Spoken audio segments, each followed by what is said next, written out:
The views and opinions expressed on any program are those of the producers and/or the persons appearing on the program, and do not necessarily reflect the views and opinions of FRC Media, Bristol Community College, or the City of Fall River.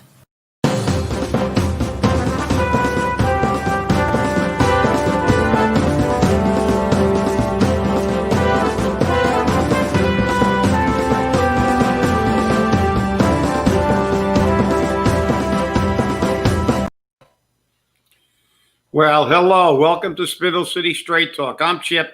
And I'm CJ. And it is Monday in the Riv. The 21st of June. Tomorrow is autumn. Tomorrow starts autumn, but it feels like autumn already. Wait a minute. Did you say June? Wait a minute. It is September. Excuse me, 21st of September. And tomorrow is the first day of autumn. Yeah, we were wishing it was June. I wish it was June, yeah, because it's been so cold the past couple of days. But we're going to have some warm temperatures after tomorrow, I guess. So it should be interesting. It will still be cool in the evenings, though. True. It'll be interesting to see what happens. So why don't we get right to the Commander COVID numbers? Commander COVID. We're waiting. See what they look like. And for Sunday, it was 125,479 cases with 340 new cases, 9,100 deaths with a total of 15 new deaths. And in Bristol County, we had 9,788. One of the things that I thought was very interesting was on Saturday, we had 569 new cases. So the numbers are up there, to say the least. So it makes for an interesting time. It's also interesting because hopefully the mayor understands that when he posts now under the new Facebook guidelines, that when you share his post, if he puts the link to the state numbers are the only thing that shows up. His post disappears. So people kind of get lost in that. But on Friday, there were 9 new cases, bringing us to a total of 2,049 cases. And we've had 132 deaths total. So that's where we stand with the numbers for Fall River. Yes. Well, as usual, I saw this morning, now they're talking about the flu season begins. So there's mass panic over the flu season. We've had flu for as long as we can remember, and it's part of the landscape. And now because of this and the way they've politicized it, now it's going to be look, we all know that we have flu strains that come in every year. We all know that some years are worse than others. And we all know that people with comorbidities die from the flu. And that's why they always encourage a shot. So there are flu shots, but there are always new strains of the flu, the regular flu too. So, well, we'll see what happens because we are rapidly approaching the big day. So everything is politics now. Everything there is nothing that escapes being made political at this point in time, especially in this election. This is going to be a historic election because, I mean, this is not even a 3-ring circus. It's a 300-ring circus that they've turned the country into, both parties. And it's a sad commentary on what's happened to America. And Fall River's being pretty quiet before we get into a national thing because I'm really going to go off of what's happening. But the fact is that Fall River's been inordinately quiet, and that always gives me a cause to worry. When everything is really quiet in the city, they're all lurking behind the scenes, buying up land and coming up with dastardly deeds to do, and then the taxpayer will pay for. But realistically, there hasn't been a heck of a lot going on in Fall River the last couple of weeks. True. It's been very quiet. Very quiet. And I was surprised because with the passing of Ruth Bader Ginsberg, I was expecting some protests to show up around Fall River somewhere. but they were in Providence. They weren't here. So it's going to be very interesting to see how this pans out. I mean, I've already noticed that people are posting things like text RBG to 50409 to have resist a bot send a letter to your senator to wait to replace RBG. It's easy. I just did it. I don't know. It's getting to be a little very rare. You know, if you read The Weekend Flush, which I'm hopeful some people did. A lot of people did. Oh, I know. I know they did. Believe me, I know they did. Yeah, well, you always know by the backlash. That's it. And I posted. What I did was I posted Ruth Bader Ginsburg's quotes, and people weren't happy about that. I mean, I put one of her quotes as the dissents speak to a future age. It's not simply to say my colleagues are wrong, and I would do it this way. But the greatest dissents do become court opinions. They all become court opinions, any way you look at it. But Ruth Bader Ginsburg said very clearly in 2016, when they had a nomination, there was no nominee confirmed during the election year. Ruth Bader Ginsburg was asked if the Senate had an obligation to assess Judge Garland's qualifications. Her answer was immediate. That's their job, she said. There's nothing in the Constitution that says the president stops being president in his last year. And I mean, this comes directly from Ruth Bader Ginsburg. She said it very clearly. Now, granted, her final wish was that this wish may not be granted, that this appointment, my fervent wish is that I will not be replaced until a new president is installed. Well, that may not happen, but well, there again, she has become just like politicians, because every single politician, whether it's a Republican or a Democrat, including Joe Biden and Mitch McConnell, they've all got videos of them flip-flopping over this issue, because the reality is when it benefits them, they want to do it. And when it doesn't benefit them, they don't want to do it. And the reality is it's got nothing to do with what they want and what Ruth Bader Ginsburg wanted. It's got to do with what she said in the first place.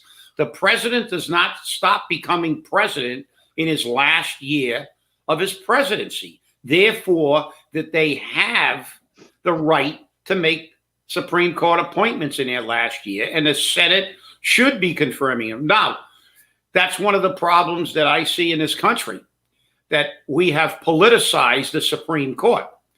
Years ago, when it was developed, this country, I believe, if I still remember my civics and American history, that we developed what they call a tripartite system.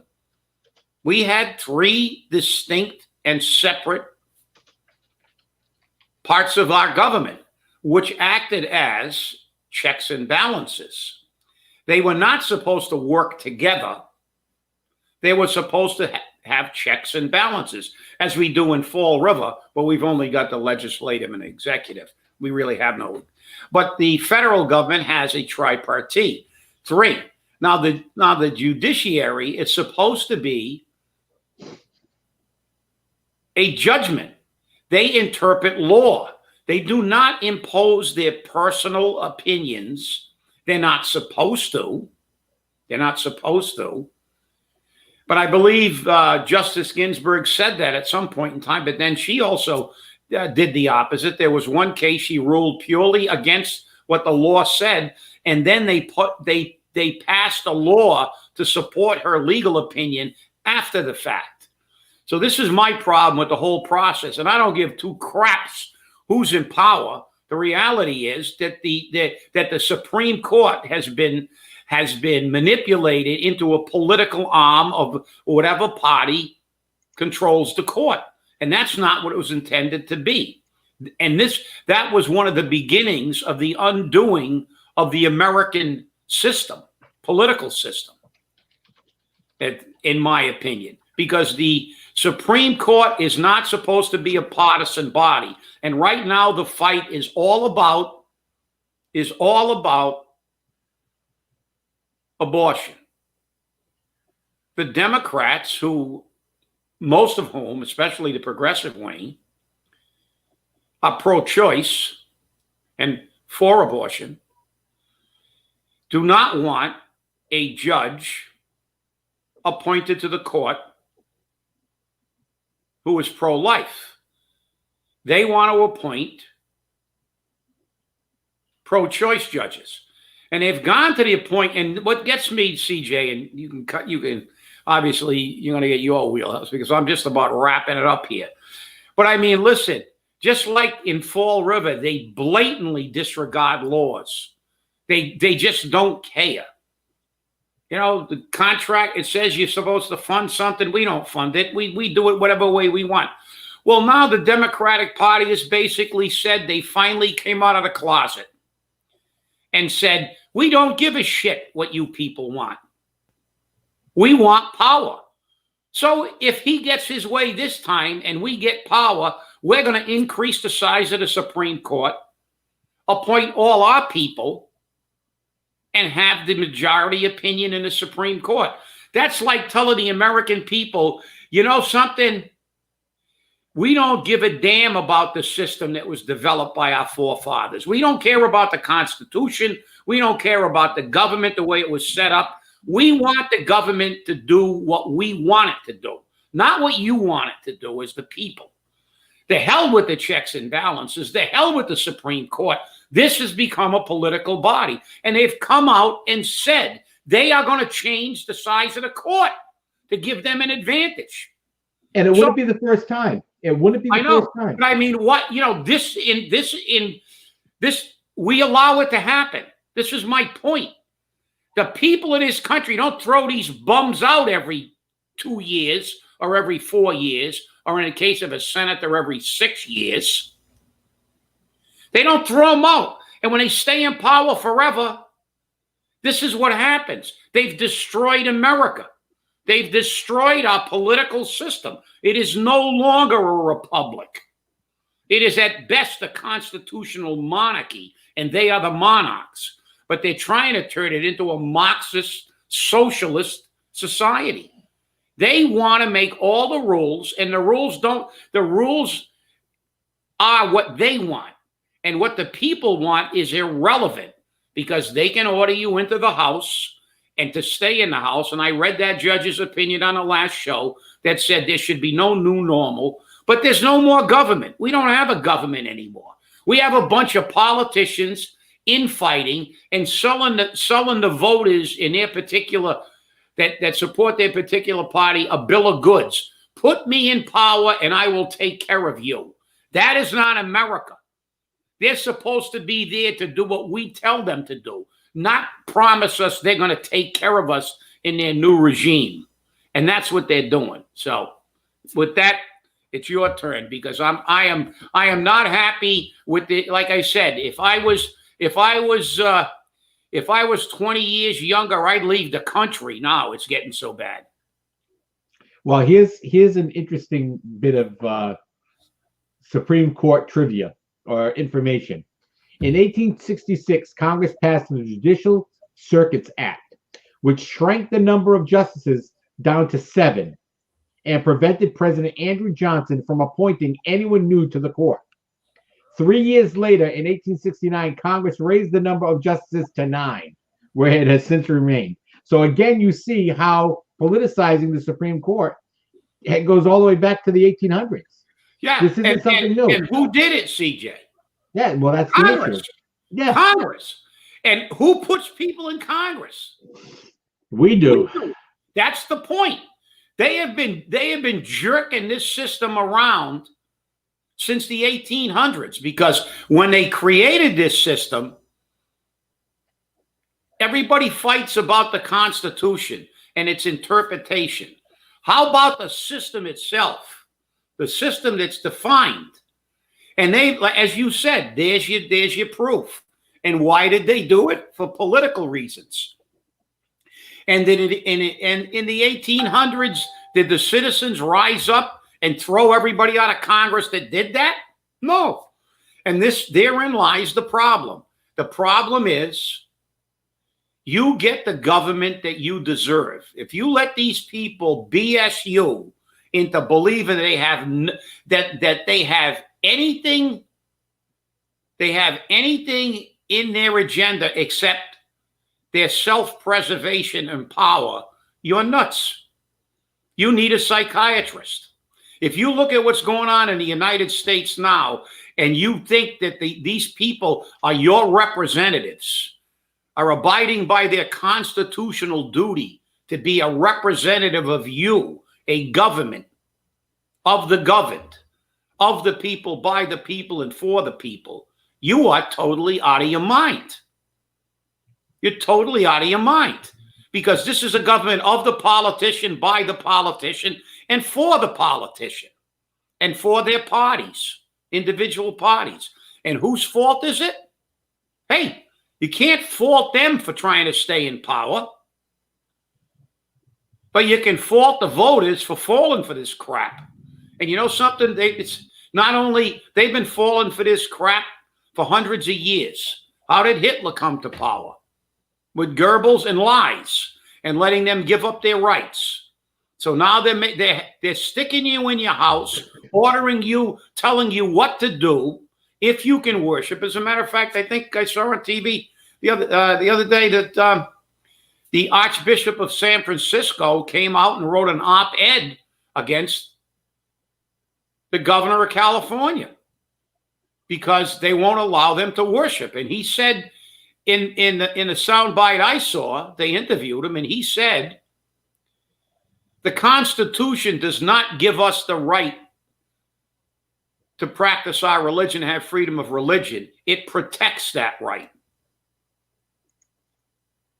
And that's the truth. The Constitution doesn't give you that. It protects your rights. And our forefathers wanted to protect that right. And as that judge said in Pennsylvania, when we allow them to take away our liberties and create a new normal, it is wrong. That is not, and he said it. But let's see the people of this country rise up now. And I don't care whether you're a Republican or a Democrat. You should be so pissed off your head's exploding at what's going on in this country, because you're willing to sacrifice lives and property on one side or another to make sure that you stay in power. Is it about power? Not in this country. It's not supposed to be about power. It's supposed to be about this government is us. It should be working for us, for our safety, domestic tranquility, a common defense, the general welfare. That's what it says. But that's not what they do. They have proven. And every single day they come out with Schumer with his quote. He didn't give the other quote that you just read from Bader about the president. The president doesn't only have 3 years. Right. He read the quote about, that what she wanted. Well, you know something? I want to hit the Powerball so I can sue everybody. But I just don't, I don't get my wish. Of course she wanted it. She was a liberal activist judge. She wants to see somebody with her leanings on the Supreme Court. But to me, that's one of the problems. You should not be electing people to the Supreme Court because of their personal feelings, because by her own words, in one of her other quotes, you should not be making rulings on your personal feelings. That's right. You're supposed to be interpreting the law. So if you think I'm furious, I am. I mean, it's sad to see. It's sad to see, as someone who really cares about this country, cares about the Constitution, cares about its flag, and all the sacrifices made for that flag. This is beyond disturbing to me. It's a sad commentary on how our society has degenerated. We are paralleling the Roman Empire when it rotted from within, because that's what we're doing. Well, what makes me more concerned is the fact that the Democrats have already said very clearly that they would increase the size of the Supreme Court just to make sure that they maintain a liberal majority in the Supreme Court, all to maintain Roe v. Wade. Okay? Now, whether you agree with Roe v. Wade or not, that is not the purpose of the Supreme Court, to maintain its previous decisions. The Supreme Court is to rule on what is legal and what the Constitution says is legal. They're to interpret the Constitution. Doesn't necessarily say the Constitution says it's legal. They interpret the Constitution to say it's legal. So it's governed by men. And when you look at the history of this court, where it went to as high as 10 justices at one point, and because the Democratic Party didn't get its way, they, when they had control of the House and the Senate, turned around and decreased the number of justices to 7. And then afterwards brought it back to 9. That way we can appoint some more justices. Now, whether that was Republicans or Democrats, because I don't understand it, because back then it wasn't Democrats or Republicans, it was the Democratic Republican Party. So yeah. Who was it? No, they didn't even know. Yeah, they didn't even know. So it made it very interesting to see. But again, when you're using the Supreme Court for political purposes, I think you're defeating the purpose of the Supreme Court. The Supreme Court is not supposed to be political. It's supposed to be apolitical.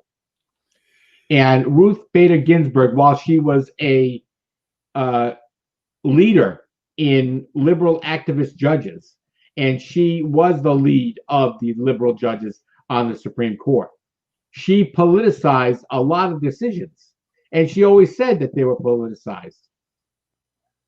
But they weren't his personal opinion in some cases, she said. So I find it interesting that we're now in this argument again of who should be appointed. Trump has clearly said that he is going to appoint a woman.